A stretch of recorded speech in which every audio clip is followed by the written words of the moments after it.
یتیم۔ آج کے تمام اخبارات ایک ہی خبر سے بڑے پڑے تھے، صرف ایک ہی چرچا تھا، سب کی زبان پر صرف ایک ہی نام تھا، شہزاد جو جج بن گیا تھا اور ہینا IAS آفیسر بن گئی تھی۔ دلچسپ بات یہ تھی کہ یہ دونوں حقیقی بہن بھائی ہیں۔ ان دنوں ہونہار بچوں نے اپنی ماں کبیرہ خاتون کا سر فخر سے بلند کر دیا تھا۔ تصویر اور اخبار میں چھپنے والی خبریں دیکھ کر ماں کبیرہ خاتون خوشی سے پھولے نہیں سما رہی تھی۔ ان کی آنکھوں سے خوشی کے آنسو چھلک رہے تھے۔ بڑے فخر سے اپنے دونوں بچوں کی تصویر کو چومتے ہوئے کبیرہ خاتون اپنے ماضی میں کھو گئی۔ کبیرہ خاتون کے شوہر احمد شیخ بہت بڑے افسر تھے۔ شادی کے تقریباً 15 سال گزرنے کے بعد بھی ان کے ہاں کوئی اولاد نہیں ہوئی۔ اولاد نہ ہونے کی وجہ سے میاں بیوی دونوں ہمیشہ غمگین رہتے تھے۔ اسی فکر میں شیخ صاحب بیمار رہنے لگے۔ ایک دن اچانک احمد شیخ اس دارفانی دنیا کو ہمیشہ کے لیے چھوڑ گئے۔ کبیرہ خاتون نے اپنی پسند کی شادی کی تھی، اس لیے دونوں طرف کے خاندان والے ان سے ناراض تھے۔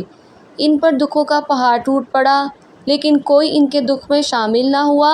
وہ اپنے شوہر کی یادوں کے سہارے زندگی گزارنے لگیں۔ کبیرہ خاتون ایک دن گھر کی صفائی کر رہی تھی کہ ایک 12 سال کا لڑکا، جس کے ساتھ تقریباً 8 سال کی ایک لڑکی بھی تھی، کبیرہ خاتون کے دروازے پر صدا دینے لگا۔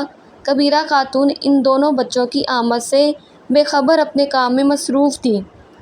ماں جی، میری چھوٹی بہن بھوکی ہے، کیا کھانے کو کچھ ملے گا؟ لڑکے نے کہا۔ کبیرہ خاتون کی نظر ان بچوں پر گئی۔ ان بچوں کے چہرے پر بھوک کا سایہ صاف دکھائی دے رہا تھا۔ دونوں نے پھٹے پرانے کپڑے پہنے ہوئے تھے، پاؤں بھی ننگے تھے۔ ماں جی لفظ سنتے ہی کبیرہ خاتون کے دل میں ماں کی ممتا پڑپڑانے لگی۔ معذرت جاگ اٹھی۔ کبیرہ خاتون ان دونوں کے پاس آ کر کھڑی ہو گئی۔ دونوں معصوم بچوں کے گالوں کو چومتے ہوئے پیار اور بڑی حسرت سے بولی، بیٹا ایک بار پھر بولو ماں۔ ماں جی بہت بھوک لگی ہے، دونوں بچے ایک ساتھ بولے۔ کبیرہ خاتون کی آنکھوں سے محبت کے موتی ٹپک پڑے۔ دل سمندر کی گہرائیوں سے گہرا، پانی سے سرد اور پہاڑ سے زیادہ بڑا ہو گیا۔ ان کا آنچل ممتا کی مٹاس سے بڑھ گیا۔ کبیرہ خاتون نے دونوں کو اپنے سینے سے لگا لیا۔ بیٹا تمہارے والدین کہاں ہیں؟ کبیرہ خاتون نے دونوں کو سینے سے الگ کرتے ہوئے پوچھا۔ ماں ہم دونوں یتیم ہیں۔ 10 ماہ قبل والد اور 6 ماہ قبل ماں ہمیں بے سہارا چھوڑ کر اس دنیا سے رخصت ہو گئے۔ میں شہزاد اور یہ میری چھوٹی بہن ہینا ہیں، کسی نہ کسی طرح اپنا گزارا کر رہے ہیں۔ جائیداد کے نام پر گھر تھا، ایک رشتہ دار نے زبردستی قبضہ کر کے ہمیں گھر سے نکال دیا۔ وہ بہت چالاک اور ظالم آدمی ہے، ہم اس کے خلاف کچھ نہیں کر سکے۔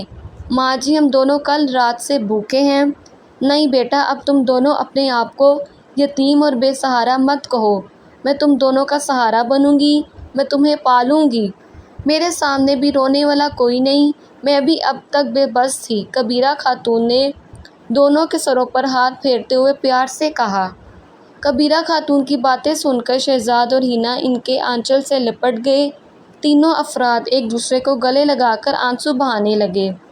اچانک کبیرہ خاتون زمانے ماضی سے نکل کر زمانے حال میں لوٹ آئی اور دونوں بچوں کی تصویر کو چومتے ہوئے روئے جا رہی تھی۔ کبیرہ خاتون کے خوشی کے آنسو تھے کہ رکنے کا نام ہی نہیں لے رہے تھے۔ اگر ہماری ویڈیو پسند آئے تو ہمارے چینل کو سبسکرائب کریں۔ ملتے ہیں نیکسٹ ویڈیو میں۔ اللہ حافظ۔